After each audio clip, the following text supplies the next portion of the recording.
Never lose hope. Never be frustrated. Never be upset. কখনো মন খারাপ করা যাবে না। আমরা আল্লাহর উপর ভরসা রাখি। সূরাতুদ দুহা মোটিভেশনাল সূরা। আল্লাহ রাসূল সাল্লাল্লাহু আলাইহি ওয়াসাল্লামের বড্ড মন খারাপ। রাসূল সাল্লাল্লাহু আলাইহি ওয়াসাল্লামের মন খারাপ আল্লাহ সহ্য হচ্ছে না।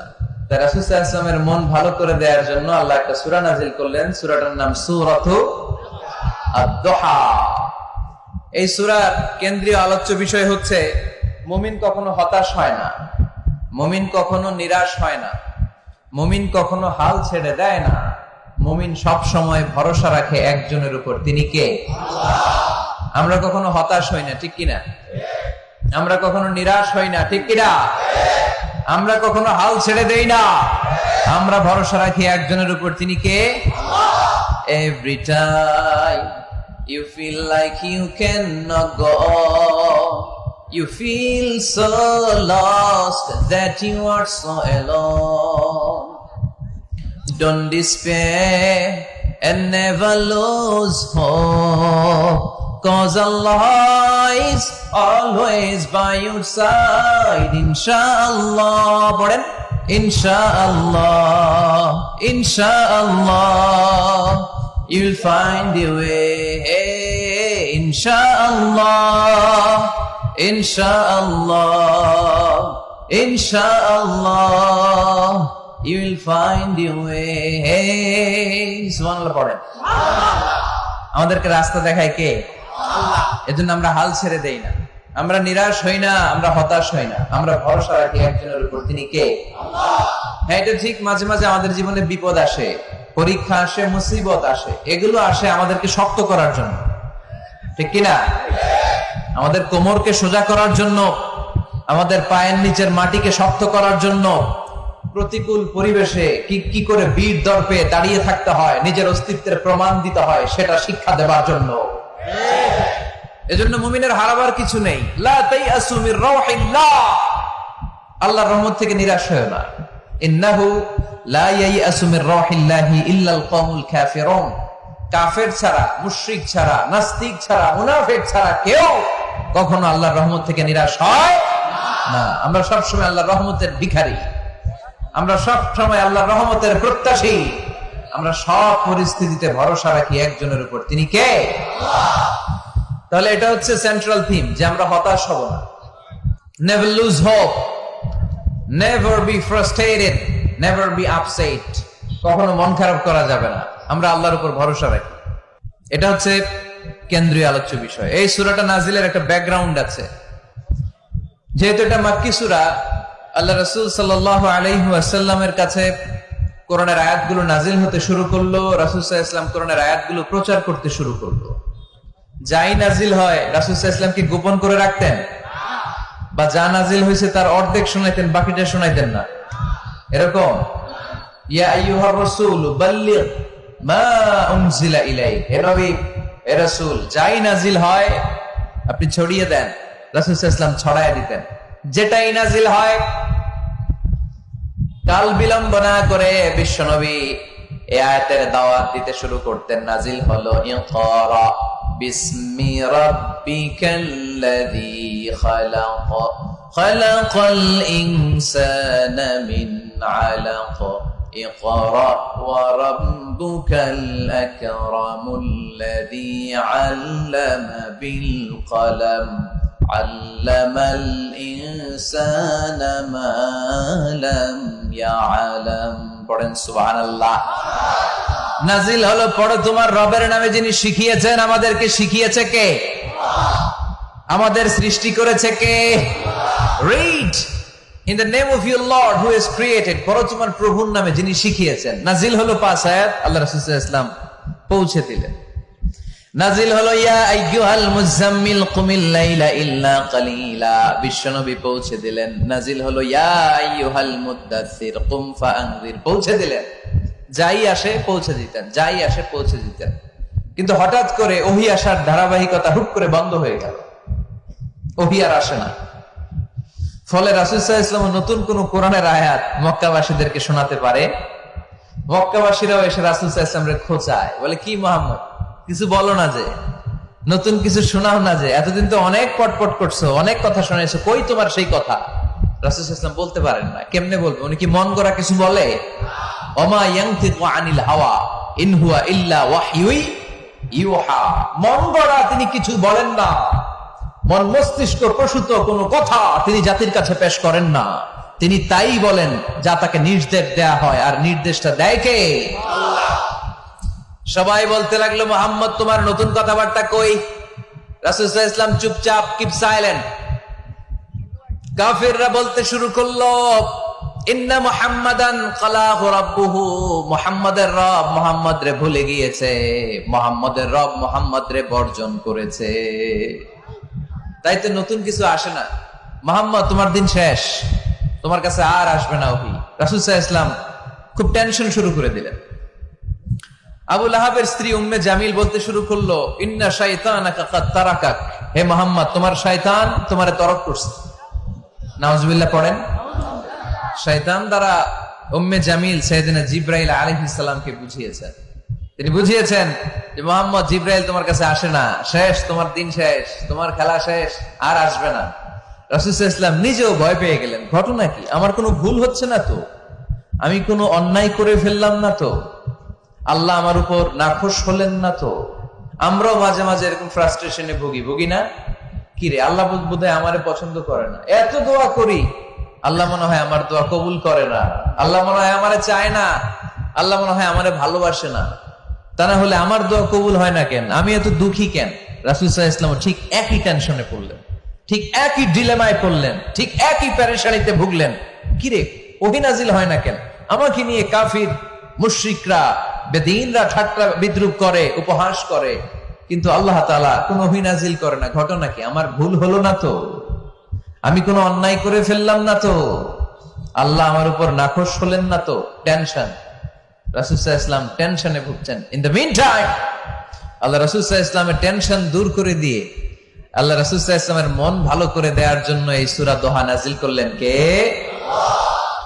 আল্লাহ রাসূল যখন টেনশনে হাবুডুবু খাচ্ছেন, তখনই আল্লাহ নাজিল করলেন, ওয়াদ-দুহা ওয়াল-লাইলি ইযা সাজা মা ওয়াদ্দা'আকা রাব্বুকা ওয়া মা ক্বালা ওয়ালাল আখিরাতু খায়রুল লাকা মিনাল উলা ওয়ালাসাউফা ইউ'তিকা রাব্বুকা ফাতারদা। সুবহানাল্লাহ পড়েন। আল্লাহ নাজিল করলেন ওয়াদ-দুহা ওয়াল-লাইলি ইযা সাজা। দোহা মানে আলো। দোহা মানে কি? সকালের আলো, প্রভাতের সূর্য কিরণ। আলো মানে আশার আলো, সম্ভাবনার আলো। আলো বললেই মনের মধ্যে একটা সাহস জাগে না? আর অন্ধকার বললেই ভয় লাগে না? আমাদের ছোট্ট বাচ্চারা বাসার ভিতরে অন্ধকার হইলে ভয় পায় না? তার মানে অন্ধকার হচ্ছে ভয়ের প্রতীক, আর আলো হচ্ছে আশার প্রতীক। সুবহানাল্লাহ পড়ে। রাসূল সাল্লাল্লাহু আলাইহি ওয়াসাল্লামকে সান্ত্বনা দেওয়ার জন্য আল্লাহ দুইটা শপথ করলেন। চিল্লায় বলতে হবে কয়টা? এক হচ্ছে আলোর শপথ, আরেক হচ্ছে অন্ধকারের শপথ। এক হচ্ছে, আরেক হচ্ছে ওয়াদ-দুহা, দোহার শপথ, প্রভাতের সূর্য কিরণের শপথ। ওয়াল-লাইলি ইযা সাজা, নিঝুম নিস্তব্ধ রাতের শপথ। আল্লাহ তাআলা আলো আর অন্ধকারের শপথ দিয়ে মূলত ওহী আশা আর না আশাকে বুঝিয়েছেন। সুবহানাল্লাহ পড়ে। আলোকে আল্লাহ তাআলা ওহীর উপস্থিতির সাথে তুলনা করেছেন, অন্ধকারকে রব্বুল আলামিন এই সূরার মধ্যে ওহীর অনুপস্থিতিকে বুঝিয়েছেন। আল্লাহ বুঝাতে চাইলেন, নবী আমি আপনারে ভুলি নাই। কেমন করে আমি আপনারে ভুলি? আপনি আমার হাবিব, ঠিক কি না? আপনি আমার খলিল না, আপনি আমার হাবিব। খলিল মানেও বন্ধু, হাবিব মানেও বন্ধু। আর আল্লাহ রাসূল ছিলেন হাবিব। খলিলও বন্ধু, হাবিবও বন্ধু, কিন্তু খলিল মানে এমন বন্ধু যেই বন্ধু আল্লাহরে খুশি করার জন্য কাজ করে, আর হাবিব মানে এমন বন্ধু যেই বন্ধুরে খুশি রাখার জন্য আল্লাহ নিজেই কাজ করে। কি কাজ করলেন হাবিবরে খুশি রাখার জন্য? আজকে সব আমরা শুনবো। আল্লাহ বললেন ওয়াদ-দুহা ওয়াল-লাইলি ইযা সাজা, আলোর শপথ, অন্ধকারের শপথ। দোহা মানে আলো, প্রভাতের আলো। আলো দিয়ে আল্লাহ বুঝাইলেন এটা হচ্ছে ওহী। আর ওয়াল-লাইলি ইযা সাজা, রাতের শপথ দিয়ে বুঝালেন এটা ওহীর অনুপস্থিতি। আল্লাহ বুঝাতে চাইলেন, নবী ওহী আসা না আসা দুইটাই আপনার জন্য দরকার। আমি আপনারে ভুলি নাই, আমি আপনার বর্জন করি নাই, অসম্ভব। আমি আপনার উপর গোসা হই নাই, রাগ হই নাই। আমি ইচ্ছা করে আপনার একটু বিশ্রামের সুযোগ দেওয়ার জন্য ইচ্ছা করে ওহী পাঠানো বন্ধ রেখেছি, কারণ ওহী রিসিভ করা সাধারণ কোনো বিষয় না। আল্লাহ বলেন, ইন্না সানুলকি আলাইকা কওলান সাকিলা। ও নবী, এটা একটা ভারী বাণী, এটা শক্তিশালী বাণী, এটা একটা পাওয়ারফুল মেসেজ। এটা যেন তেন কোনো বাণী নয়, কোরআনের বাণীটা কার? সব সময় যদি নবী আমি ওহী পাঠাই, আপনার কষ্ট হয়ে যাবে। আমরা সপ্তাহে সরকারি চাকরি যারা করেন 7 দিনে কাজ করেন কয়দিন? হ্যাঁ, 5 দিন। ছুটি কয়দিন? তো পুরা সপ্তাহ 7 দিনে যদি কাজ থাকতো, করতে পারতেন? কথা বলেন। আবার 7 দিনে যদি ছুটি থাকতো, ভাল লাগতো? আল্লাহ বুঝাতে চাইলেন, নবী লাগাতার যদি ওহী নাজিল করি, এটা রিসিভ করা, এই দাওয়াতটা যথাযোগ্য মর্যাদায় পৌঁছে দেয়া, এটা আপনার জন্য কষ্ট হয়ে যাবে। কারণ ওহী এটা সাধারণ কোনো বাণী নয়, এই বাণীটা কার? আল্লাহ রাসূল যখন ঘোড়ার উপরে কিংবা ওটের উপরে থাকা অবস্থায় কোরআনের আয়াত নাজিল হতো ওনার উপর, কোরআনের ভারে, কোরআনের পাওয়ারে ওটের পা গুলো, ঘোড়ার পা গুলো মরুভূমির বালির মধ্যে দেবে যেত। এত পাওয়ারফুল বাণী। লাউ আনজালনা হাদাল কুরআনা আলা জাবাল লারাআইতাহু খাশিআম মুতাসাদ্দিআম মিন খাশিয়াতিল্লাহ। হে নবী, কোরআনকে আপনার কাছে না পাঠিয়ে পাহাড়ে নাজিল করলে, মাউন্ট এভারেস্টে নাজিল করলে, তুর পাহাড়ে নাজিল করলে, আল্পস পর্বতমালায় নাজিল করলে, আলাস্কা মাউন্টেন রেঞ্জ এটার উপর নাজিল করলে, এই ময়মনসিংহের গারো পাহাড়ের উপর নাজিল করলে, মুহূর্তে এই পাহাড়গুলো ভেঙে চুড়ে চুরমার হয়ে খান খান হয়ে যেত। তার মানে এই বাণীটা কি হালকা না শক্ত? ওটের উপর থাকা অবস্থায় যখন কোরআন নাজিল হতো, ওটের পা দেবে যেত। ঘোড়ার উপর থাকা অবস্থায় কোরআন নাজিল হলে ঘোড়া বসে যেত। শীতের রাতে কোরআন নাজিল হলে আম্মাজান আয়েশা বলেন, আমরা কম্বল গায়ে দিয়ে কাঁপতাম। ওয়া ইন্না জাবিনাহু লা ইয়াতাফাসসাদু আরাকান। রাসূল সাল্লাল্লাহু আলাইহি ওয়াসাল্লামের দাড়ি আর থুতনি বেয়ে ঝরঝর করে ঘাম ঝরতো। এক সাহাবীর মাথার মধ্যে পা রেখে বিশ্বনবী শুয়ে আছেন, ঘন্টাখানিক শুয়ে থাকলেন। সাহাবী বলে, আমার ব্যথা লাগে না। বিশ্বনবী শুয়ে আছেন, হঠাৎ করে বিশ্বনবী ঘুম থেকে জাগলেন, কিন্তু এই সাহাবীর রানের উপর থেকে মাথা তোলেন নাই। ইন দা মিন টাইম কোরআনের আয়াত নাজিল হওয়া শুরু হলো। সাহাবী বলেন, 1 ঘন্টা শুয়ে আছে, আমি টের পাই না। কিন্তু যখন কোরআনের আয়াত নাজিল হলো, মনে হলো উহুদ পাহাড়টা আমার পায়ের উপরে চেপে বসেছে। ঘন্টাখানিক শুয়ে আছে বিশ্বনবী। সাইয়েদনা যায়েদ রাদিয়াল্লাহু তাআলা আনহু রানের মধ্যে মাথা রেখে, উনি টেরই পাচ্ছেন না। কিন্তু ইন দ্য মিন টাইম হঠাৎ করে সাইয়েদনা জিবরাইল কোরআনের আয়াত নিয়ে আসলেন। বিষ্ণু ইসা ইসলাম কোরআনের আয়াত রিসিভ করতে শুরু করলেন। যখনই কোরআনের আয়াত নাজিল হলো, সাহাবী বলেন, বিশ্বনবীর মাথার ওজনটা এত বেড়ে গেল, আমার মনে হচ্ছে মুহূর্তের মধ্যে আমার পায়ের রান ফেটে খান খান হয়ে যাবে। তার মানে এই কোরআনের মধ্যে পাওয়ার আছে না নাই? এটাকে হালকা বাণী না ভারী বাণী? প্রতিদিন যদি এই ভারী ভারী কথা বিশ্বনবীর কাছে রিসিভ হয়, বিশ্বনবী এই ওহীর ভার স্নায়ুতে সহ্য করতে পারবে? আল্লাহ বলেন, নবী আপনার কষ্ট হচ্ছে, এটা দেখে আমি ইচ্ছা করে, ইন্টেনশনালি ইচ্ছা করে আপনার বিশ্রাম আর রেস্টের ব্যবস্থা রাখার জন্য কয়েকদিন ইচ্ছা করে ওহী নাজিল বন্ধ রেখেছি। কাফিররা বলে, আমি আপনারে ভুলে গেছি। নো, নেভার, অসম্ভব। আপনি আমার হাবিব, আপনারে ভুলে যাওয়া আমার পক্ষে অসম্ভব। আমি আপনার উপর রাগ করি নাই, আমি ইচ্ছা করে ওহী নাজিল না করে আপনার কিছুদিনের জন্য ছুটি আর বিশ্রামের ব্যবস্থা করে দিয়েছি। চিল্লায় পড়েন সুবহানাল্লাহ। এজন্য আল্লাহ শপথ করে বললেন, ওয়াদ-দুহা ওয়াল-লাইলি ইযা সাজা মা ওয়াদ্দাআকা রাব্বুকা ওয়া মা ক্বালা। আলোর শপথ, অন্ধকারের শপথ। তারপরে বিশ্বনবীরে রব্বুল আলামিন 3টা কনফার্মেশন শোনালেন। কয়টা? প্রথমে 2টা ওথ, মানে 2টা শপথ, তারপরে 3টা কনফার্মেশন, তারপরে 3টা রিমাইন্ডার, এন্ড ফাইনালি 3টা ওয়ার্ক প্ল্যান, মানে কর্মসূচি। বাংলায় বললে প্রথমে আল্লাহ 2টা শপথ করেছেন, তারপরে 2টা কনফার্মেশন করেছেন, মানে আমি আপনাকে কনফার্ম করলাম যে এগুলো আমি আপনাকে দেব। তারপরে 3টা রিমাইন্ডার দিয়েছেন, নবী আগে আপনারা কি দিছি শোনেন। আর সর্বশেষ আল্লাহ তাআলা বিশ্ব নবীকে 3টা ওয়ার্ক প্ল্যান দিয়েছেন, মানে কর্মসূচি। চিল্লায় পড়তে হবে সুবহানাল্লাহ। কনফার্মেশন নাম্বার 1, মা ওয়াদ্দাআকা রাব্বুকা ওয়া মা ক্বালা। ও নবী, চিন্তা করবেন না, আমি আপনারে ভুলি নাই, আমি আপনারে বর্জন করি নাই। কাফেররা যে বলে আমি আপনারে ছেড়ে দিয়েছি, ভুলে গিয়েছি, নো, আমি আপনারে ভুলি নাই। আপনারে বলে আমার পক্ষে সম্ভব না। সুবহানাল্লাহ পড়েন। 2 নাম্বার কনফার্মেশন, আল্লাহ বললেন ওয়ালাল আখিরাতু খায়রুল লাকা মিনাল উলা। পড়েন ওয়ালাল আখিরাতু খায়রুল লাকা মিনাল উলা। ও নবী, দুনিয়ার জীবনের চাইতে আখিরাতের জীবন আপনার জন্য শ্রেষ্ঠ।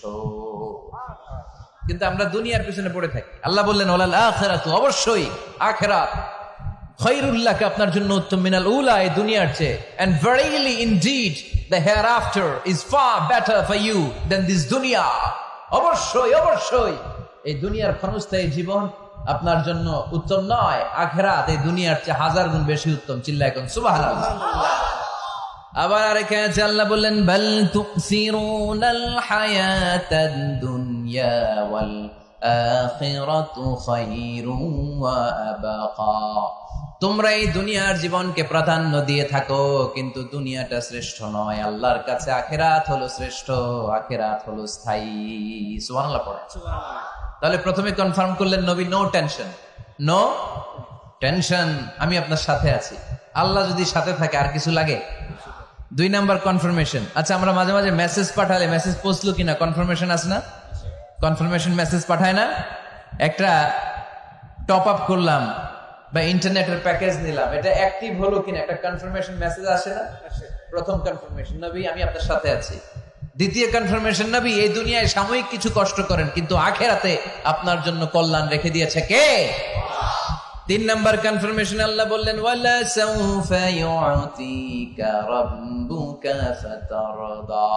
ও নবী, আমি আপনার সাথে আছি, আখিরাতকে আপনার জন্য সাজিয়ে প্রস্তুত করে রেখেছি। আর এই দুনিয়ার বুকে এমন এমন জিনিস আমি আপনারে দান করব, এগুলো পেয়ে দুনিয়ায় আপনি খুশি হয়ে যাবে। এমন এমন জিনিস আমি আপনাকে দেব, and verily I'm going to give you something that will make you happy. ও নবী, এমন এমন জিনিস আমি মাতৃ জীবন থেকে শুরু করে until your death, আপনার মৃত্যু পর্যন্ত আমি দেব, এগুলো পেয়ে আপনি খুশি হয়ে যাবেন। সুবহানাল্লাহ। বাড়িতে যেয়ে বলে